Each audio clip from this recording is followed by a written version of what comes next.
This is my Wi-Fi enabled bell. It's about to chime the hour in just a couple seconds here.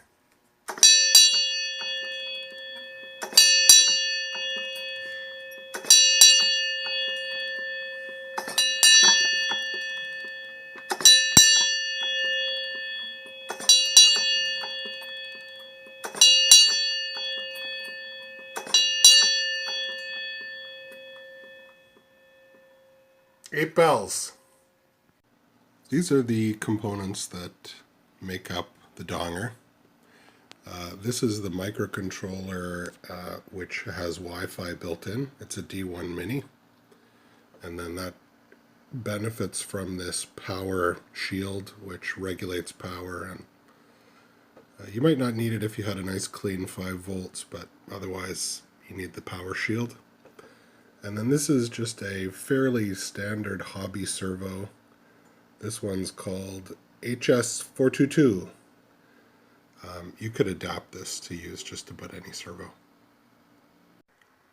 So there's a couple of printed parts that hold things together. There's an extended arm for the servo, and the servo's the little control arm that came with the servo gets glued into there. And then this is designed to hold the servo and the little microcontroller. And the servo has 3 wires. It needs 5 volts and ground and the servo signal. And they're hooked in just like this. And then the only other connection is down here. This is where ground goes in on this terminal, and above 5 volts goes in on that other side. Ground on the left, some positive voltage above 5 on the right.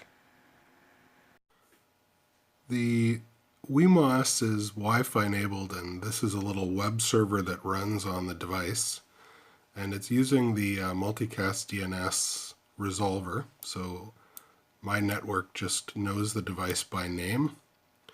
And these are the settings for the donger. So these are the angles that that the arm will move to and the time it will take. So these values are non-volatile. They'll be written to the flash memory of the device.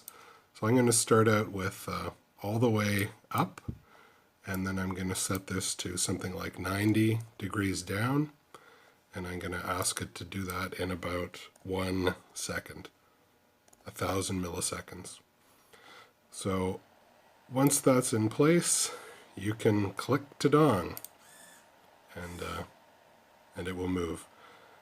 So I'm going to adjust these until it's a nice ring, and I'll show you what I get.